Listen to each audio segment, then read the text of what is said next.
Salam les frères, j'espère que vous allez bien. Moi, ça va, alhamdoulilah, et bienvenue dans ce story time. Alors, il s'agit d'une aventure que j'ai vécue avec ma promotion. On était au lycée en classe de seconde. Du coup, il y a environ 5 ans de cela. C'est une aventure vraiment inoubliable parce qu'on y a vécu plein d'émotions. On a eu peur, on a beaucoup rigolé, on s'est beaucoup amusé, on a partagé des moments vraiment de ouf. Donc, euh, donc la promotion, si vous êtes là, venez pointer en commentaire. Je vous attends. Alors, on se retrouve juste après l'intro pour commencer à vous raconter cette fameuse histoire. Mais avant toute chose, si vous ne vous êtes toujours pas abonné, merci de le faire en cliquant sur le bouton s'abonner juste en bas, mais aussi à activer la cloche de notification. Cela permettra à ce que vous ne ratiez aucune de mes vidéos. Merci beaucoup. Gava, je suis dans un bon mood avec la drug, yeah. Je me déplace en ovni pour aller voir le plug, yeah. Comme je suis dans le hood, j'ai plus qu'un faiseur, yeah. Y'a tous mes ennemis coincés sur le ralentisseur. Gava, je suis dans un bon mood avec la drug, yeah. Je me déplace en ovni pour aller voir le plug, yeah. Comme je suis dans le hood, j'ai plus qu'un faiseur, yeah. Y'a tous mes ennemis coincés sur le ralentisseur. Alors, comme je le disais, on était en classe de seconde et malheureusement, deux de nos camarades venaient de perdre leur maman. On a voulu aller être avec eux dans ces moments difficiles et tout. On cotise de l'argent et notre cher chef de scolarité se porte volontaire pour nous trouver le fameux bus. Parce que le trajet était assez long, car Mirigoni se trouve à 5 villages de la capitale Fomboni. Voilà, notre chef des sortes volontaires pour nous trouver le bus. Le vendredi arriva, parce que c'était un vendredi, et on est sorti à 9 heures parce que fallait sortir tôt pour pouvoir arriver à Mirigoni à l'heure. Donc on sort à 9 heures et on se dirige pour aller prendre le bus. Je me rappelle encore de la réaction de tout le monde. Ce n'était pas un bus. C'était du n'importe quoi, un Mkalakata, comme on peut le dire ici. On le dit en comorien. Un Jaguar, je sais pas quoi là. C'était vraiment du... Mais bon, on n'avait pas le choix. On prend notre courage à deux mains et on y monte. On part de Fomboni, Fomboni-Kola, parce que c'est là-bas où se trouve notre école. Alors on est parti de là, on passe à Mbaté, c'est mon village, Mbaté. Et juste avant d'arriver à Rouhani, le fameux bus, le Mkalakata, tombe en panne.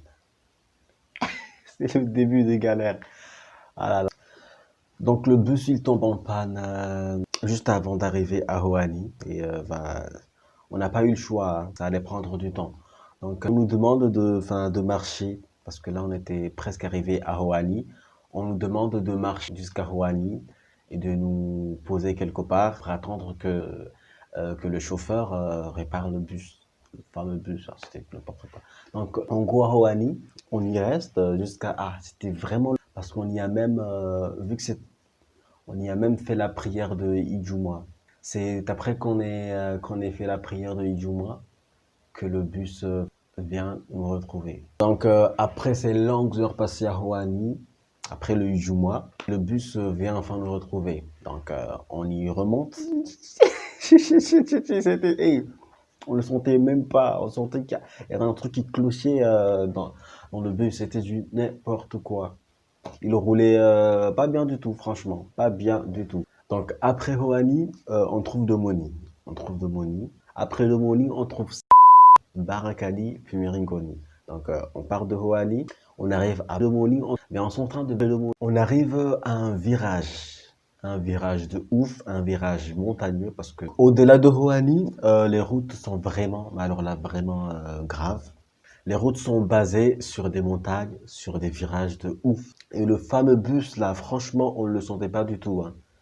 Sur des virages comme ça, des routes montagneuses et tout, on ne le sentait pas, mais alors là, pas du tout. Le bus, donc, quand il roulait sur les montagnes, tu vois, il faisait des bruits vraiment bizarres et effrayants. Jamais de ma vie, je n'avais entendu une bagnole faire faire des bruits pareils. C'était des gens, patsa, patsa, patsa, patsa, patsa. C'était comme ça. On était, mais qu'est-ce qui se passe, wesh? Hein? Il va exploser à tout moment, ce putain. Donc, juste après l'homonie, le bus, déjà, avec tous ces bruits qu'il faisait, c'était assez flippant. Mais là, on arrive au virage, le fameux virage, pardon.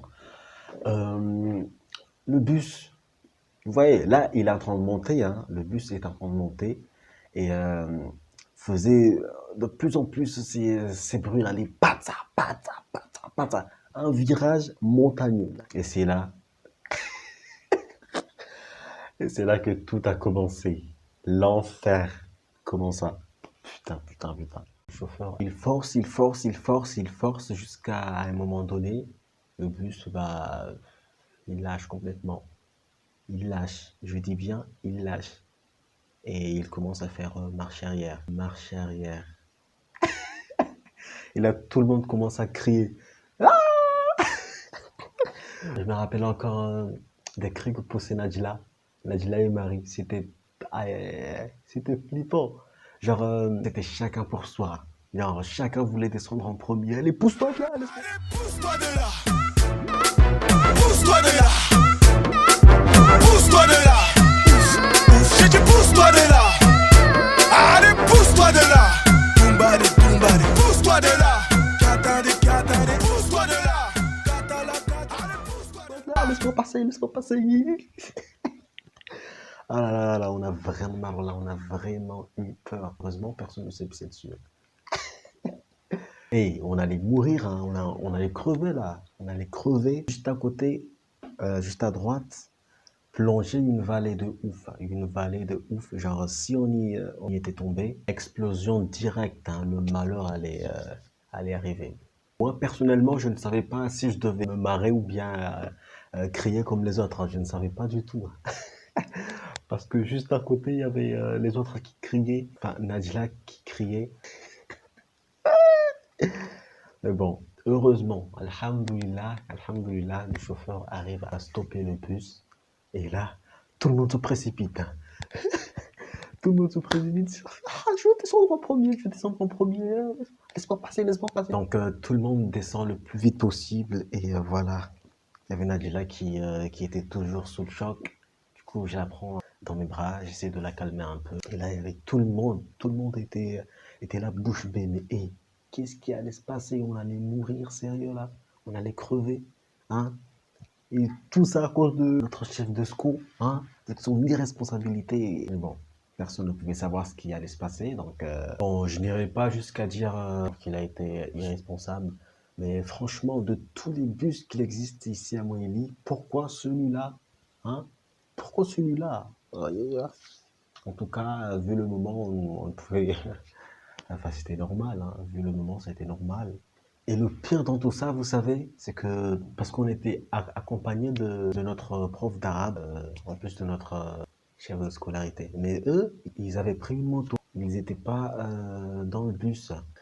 Et là, ils viennent nous retrouver parce que eux, ils étaient toujours derrière nous. Donc, ils arrivent et ils ont trouvé le spectacle parce que c'était un spectacle. Là, très vite, bah, ils apprennent ce qui allait se passer. Tout le monde était furieux contre notre chef d'escouade. Bon, bref, tout le monde se calme. Donc, on était resté là, pardon, pendant un bon moment pour attendre que le chauffeur prépare le bus. Bien évidemment, personne n'avait envie enfin, de remonter là-dedans. On avait assez eu peur comme ça. Donc voilà, on était resté là un bon moment. Malheureusement, le bus, bah, ça ne marchait toujours pas. C'est là qu'il nous propose enfin, de continuer à marcher, pendant que lui, il continue en moto jusqu'à Mirigoni afin de nous trouver un autre bus pour venir nous récupérer, ou bien au village voisin, parce que là, tout ça s'est passé après avoir traversé Numoni. Donc, pour arriver à Mirigoni, on allait d'abord passer par Rahamba, Barakani, puis à Mirigoni. Donc voilà, on se met à marcher perdu en pleine forêt. On continue à marcher avec notre prof d'arabe. On continue à marcher. En plus, il faisait froid. Oh là là, c'était vraiment pas cool du tout. Mais en fait, on a passé des moments vraiment cool, hein. On a passé des moments vraiment agréables parce qu'on marchait. En même temps, on s'amusait. Et on a flotté. Je me rappelle même des vidéos qu'on avait faites, hein. Genre, on s'est filmé en train de dire adieu à nos parents. Genre, c'est fini, on était. Ces fameuses vidéos que j'ai tant cherché. C'est vraiment dommage que je ne puisse pas vous les montrer. Putain. Eh, Coursif, tu te rappelles de ce que tu disais? Donc, je voulais te dire adieu, sache que je t'aime, sache que... Tout ça, quoi. Donc, on continue de marcher, on marche, on marche, on marche avec la pluie qui tombe, le froid qu'il fait. Heureusement, notre chef d'esco avait trouvé un 4x4. Du coup, il nous l'envoie. Donc, certains y sont montés parce qu'on ne pouvait pas tous vu que le 4x4 était petit. Donc, voilà, certains y montent et les autres, bah, on continue de marcher. On continue. La pluie, le froid. Et on passe à un bas. On continue, on continue, on continue. Et Hadjara. J'étais en train de marcher avec Hadjara. Et à un moment donné, bah, elle pète un câble. Elle commence à pleurer par là. Hein. Elle commence à pleurer. Parce qu'il s'appelait Mathémé, notre quoi. Ta télé, je te pardonne pas. Quoi, tu vois ce que de pleurer me chauffe. Tous les biscuits qui existent ici à moi, il fallait que tu me trouves celui-là. Parce que je te pardonne pas. J'ai mal à la tête, j'ai froid, j'ai la télé devant moi. Il était furieux, la pauvre, et moi j'étais là. On marchait ensemble. J'ai essayé de la réconforter, de la tranquilliser au maximum, que le bus allait arriver tôt ou tard, qu'on allait pouvoir arriver à Virigoni et se mettre au chaud et tout ça. Heureusement, dans pas très longtemps, quelques minutes après, on entend le bus. Ouais. Ah, je me rappelle encore de la réaction de tout le monde. Ouais, enfin, le bus est là. Voilà. Donc, on y monte tous et direction Mérigoni. Je pense qu'on avait passé presque toute la journée là-bas en train de marcher et tout. Donc, on arrive à Mérigoni, on descend du bus et voilà, on se met au chaud, on mange un truc et voilà, tout le monde se met au chaud. On a fait ce qu'on était allé faire là-bas, c'est-à-dire on a fait le douane, on leur a montré à nos chers camarades à quel point on était là pour eux, à quel point on partageait ces moments difficiles avec eux. Et voilà. On reprend le bus pour rentrer à Fomboni. Merci d'avoir regardé ce story time. Eh oui, j'ai changé de coupe il y a quelques secondes. J'espère qu'il vous aura plu. Si c'est le cas, merci de me laisser vos likes comme d'habitude ainsi que vos commentaires si vous en avez. Si ce n'est pas le cas, bah, désolé tout simplement. D'ailleurs, c'est le premier que je fais. Du coup, je ne m'attendais pas à ce qu'il soit totalement parfait. Sur ce, je vous dis à la prochaine. I just had to let you know the way that Gucci look on you amazing, but nothing can compare to when you naked.